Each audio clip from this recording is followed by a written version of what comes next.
As you guys know, I spend a fair amount of time in my garage. Some might call it my shop. I refer to it as either, depending on how it goes. But I thought I would do just a review and kind of why I do this, why I do that, etc. And yeah, so we'll start way off here to the right. I just have my little dolly and my welder. That welder stand is actually the pressure washer that once was. Welder fits on there great. A lot easier than me trying to like move that thing by hand. So yeah.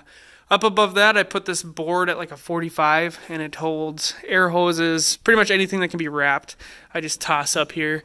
It kind of can get a mess, but rather than having individual stations right now, this has worked good for the last 3 years, and I'm probably going to just keep rocking it this way. Seems to work well. Have a little hook here that holds my welding jackets, so I got 2 of them. I don't really wear this leather one. This leather one I use more for putting over stuff that I don't want to get burned up. Just a random nail with my grease gun chilling up there. And then my air compressor down here, which is very dirty right now. That's what happens when it's below the vise, because when I cut, it all just goes on there. But that is, I think, a Harbor Freight air compressor, and it's worked great, you know. It's not going to run air tools, but pumping up tires, blowing out carburetors, general use, that's a good one to have. I would suggest it, and seems to be good. So the corner here is the vise. My vise has seen better days. It actually kind of ripped out the lag bolts that were holding it in, and the wood busted also. But I still keep rocking it as loose as it is. I'll fix it one day. But this is, I think, a 5-inch vise. It goes out pretty far. When I first got this vise, it was a Christmas gift from my mother, and I thought, wow, that's a small vise. Vices are expensive, though, and I was like, well, dang, you know, maybe I want to get a bigger one day. This one has honestly worked for almost everything that I can throw at it in my general fabrication stuff. So if you're looking to get a vise, keep that in mind. This is probably a $50 vise, if I had to guess, $40, $50, and it has worked flawlessly for, I think, like 3 years now, and I'm very pleased with it. It was an awesome gift, and I'm really happy with it. And this kind of is my metal corner. Things aren't as tidy as I would hope, but if you want to know how this thing functions, this is it. I mean, crap just gets thrown everywhere. With this Argo project, this is a perfect example. I needed almost all my tools, all this metal working junk, and this is how it is. But some people might say this is disorganized, but I tell them, you probably have never worked on something, because this is how it gets. I don't pick up my tools every night here at home. They stay where they stay, because I don't want to have to walk 10 feet 4 times in a row to take something out and then put it back in, when I could just do it once in the beginning and keep it, 3 inches from where I'm working. So what do I run? I run a Bosch. I've had this thing since college now, so that was 6 years ago, and the bearing in it is I can honestly feel it and kind of hear it. Like, it's starting to wear out, but I have beat the love out of this thing, and it just keeps coming back for more. So yeah, very good brand. I think I got that at Menards.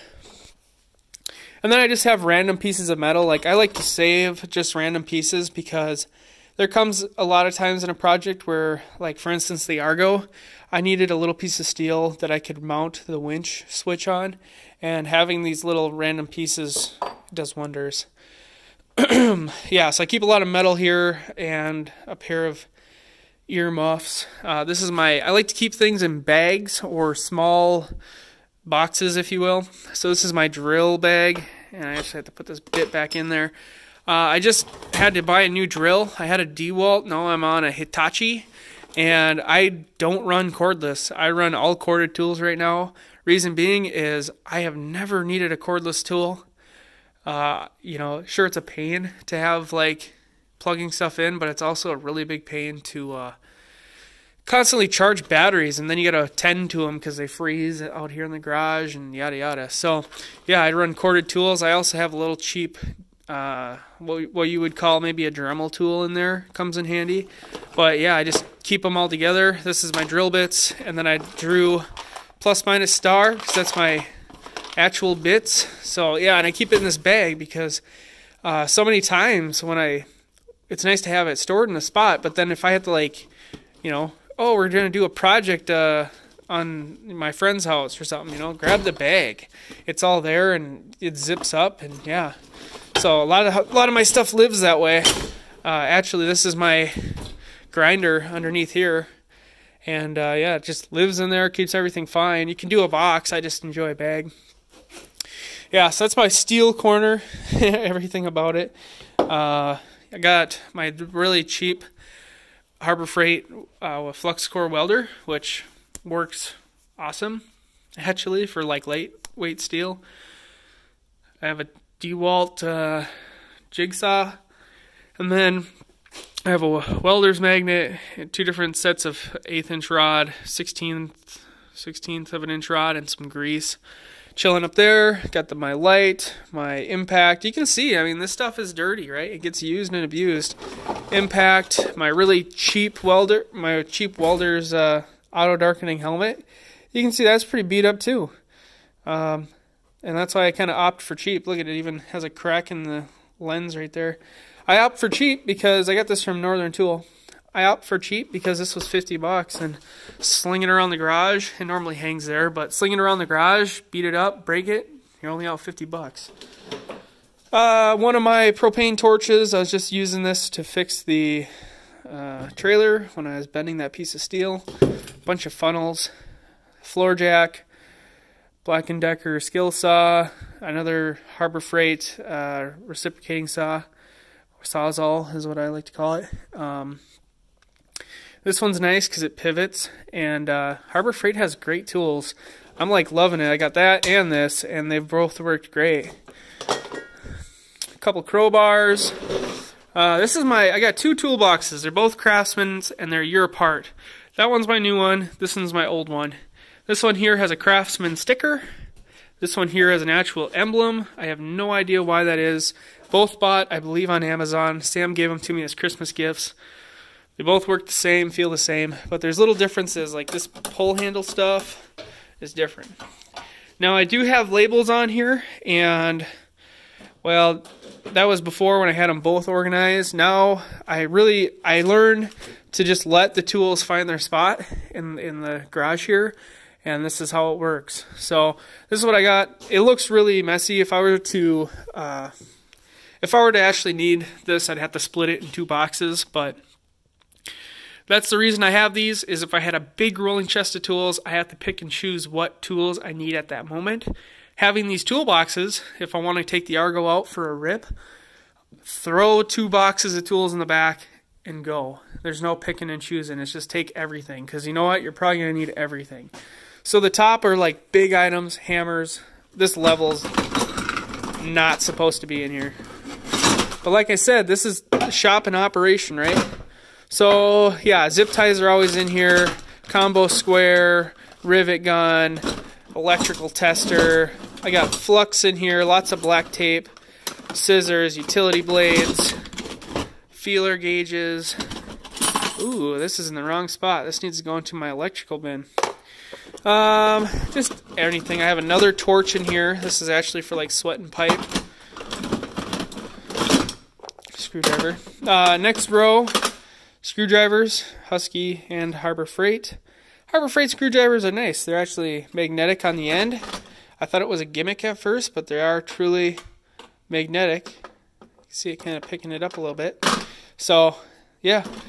The Husky ones, though, are really nice, and they're labeled P2, P1, different size for their flathead, 3/16, etc.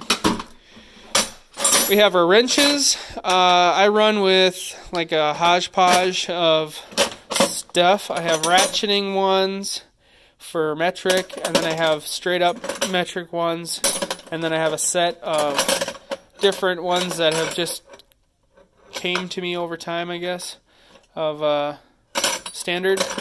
And yeah, some of them I got like a couple 9/16, couple 5/8, couple halves, etc. But you get the one of these,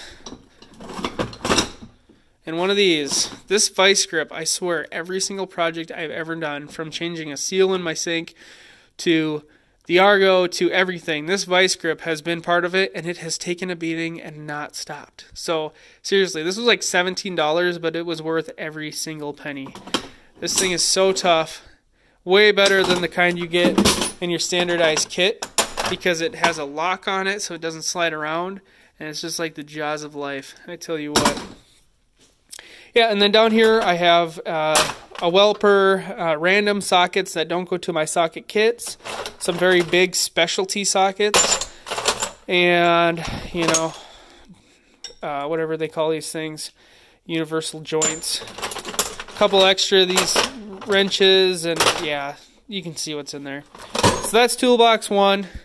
Normally in the center here, these little boxes of random stuff that I buy, I got like 3 or 4 over there, they all get stacked on these shelves, but mid-project, I needed every single one. So, every single one. They get beat up too. Yeah, and then in the middle here is normally just, other than those boxes, probably my tool belt would be chilling there. This one here has a staple gun, nothing, random bits, and then like, I have to actually go through it and throw stuff out. Over here is kind of a no man's land. I mean, really nothing over here even really needs to be here. That box can go, that box can go. This is a box of stuff that was in the house that needed to come out. So I had to actually organize this. Ooh, some earplugs. Yeah. This is my great-grandpa's key caddy, but it's the steel kind. And this is some tape for sealing natural gas pipes. So yeah, that's just stuff that needs to get organized. Once again, a Harbor Freight torque tool. They're really cheap, and if you loosen them out every time and store them properly, you never have to worry about them going out of calibration, or, you know, it'll stay pretty good. I've had that for years. Another bag of stuff that was in the house that needs to get organized. Garbage. Yeah, this shelf here normally holds all of these different boxes of screws and nails, and then little pipe clamps. I got, what is it, paint thinner, lacquer thinner, sorry, and then this should be, oh, acetone, okay. Oh yeah, over here it is, linseed oil. I use that on my cook box for camping. This is lacquer thinner, I believe, that I had extra of, so I stored it in this thing, and unbelievable, it hasn't ate through it yet. Random stuff, I don't know, trash bags and a drop cloth and brushes, more hose clamps, and then this is the one thing from Harbor Freight I can say I got and was kind of disappointed. These don't work very good, so I actually have to bring, I think this, yeah, lifetime warranty. I have to bring one of these in because they're garbage. A tool for putting screens back in, a couple of sanding blocks, which should be up here. And then this is, right now, is the current random nuts and bins, but I actually had a good idea for today. I'm going to get a cake pan and throw all my randoms in the cake pan. Then you can dig through it, because I used to use this metal box right here, but it started to overflow. So I need a cake pan. And yeah, and then what do we got? Battery charger here. Keep my axe here. That's always right there. Fly swatter, oil filter, the blade that came with my Black & Decker that I still haven't used yet because I had another blade, carpenter square, more bins, and wire nuts. Now, I just bought this kit a couple weeks ago with all these different connectors, and it fell over last night and spilled out, so now they're all unorganized, but whatever. It's actually cheaper for my time to just go buy another one than to sit there and organize them. So I'm just going to let her buck. And then there's these. So this is my most valuable investment in the last few weeks, and that is my Stanley earplugs. Yeah, bought these at Menards, $22 for this box of 200. The kind we use at work is 3M, and they're only good for, I believe, 27 or 28 decibels. These ones are better, and those 3M ones cost $30, and these are awesome. So go to Menards and get yourself a set of these, because those earmuffs work great, but they're uncomfortable. These here you can put in your ears mowing the lawn, going shooting guns, working in the garage, and they're really, really good. So they're better than the kind I use in industry, and that's saying something. And then this here is an O-ring kit that has came in handy more times than I can count. Also from Harbor Freight. But like $7 or $8, look at all these O-rings. You can use these for your faucets. You can use these on equipment. Anything. I mean, heck, I used one on the Argo for the dipstick because it had one. Teeny tiny ones all the way up to these massive ones. So go get yourself a kit of these too. And yeah, and then on the underneath, let's see, underneath I have my lawnmower chilling there, which it normally isn't, but right now it is. Chainsaw. Probably going to get rid of the chainsaw box because it really isn't, that's just taking up a lot of space. Shop vac. That little toolbox has a bunch of randoms that I don't use, like a bit and brace and stuff. Chop saw, not chop saw, sorry. Well, whatever. Chop saw, if you want to chop steel, but it's just I can't even remember what that thing's called right now. A couple jack stands, kitty litter, which is crucial. Batteries always are sitting right here. I normally have them up off the ground, but it's starting to warm. It's actually warmer in here than outside, so I'm okay with that. That's charging because that was taking a beating this winter. That's normally not here, but my charcoal sits here. Garbage bucket. Creeper. Handsaw, which I never use. I should probably throw.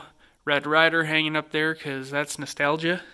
Even though I bought that like maybe 5 or 6 years ago. Like, yeah. And then we have sawhorses, LED light.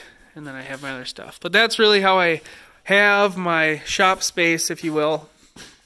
A lot going on, but I would encourage you, you can have little setup spots and totally organize your garage. But what I would encourage you to do is, say you're working on something and you go, okay, right now I need some WD-40. And you're looking, right? First place your brain thinks of, that is now where the WD-40 goes, because everybody's brain is programmed differently. You might see this and go, wow, there's garbage. But what I have done is essentially laid out my brain's path. And so now I automatically know, like, oh, WD-40, instead of all of the other different lubrication stuff is over here. But I do that because there's never any wondering where it is. You are automatically, the first place you ever thought of it that it was gonna be, that is now where it is. So it looks very disorganized, right? Very disorganized. But I tell you what, I can find anything tool related in this small space, right? Like the file doesn't even go in the toolbox. It goes on the metal side, just like the brush, just like this wood clamp that I use for metal. It chills over here, and it looks so disorganized, but this is the pathway that my brain has created, and it is the fastest way for me to go, okay, I need, this. I need a utility blade. It's in the top of my box. It's not over in one of those hanging up here like how people have them organized. This is I think the dirt cheap way of doing things, especially if you don't have a big rolling tool rolling chest of tools. And, like I said, that's great. It's really good organization, but it's very non-portable. Even if it has that top box that pops off, guess what? All the tools you're going to need are in the bottom. That's just how those things work. So, anyways, enough of me kind of showing you guys this, that, and the other thing, but thanks for watching. I'll talk to you later.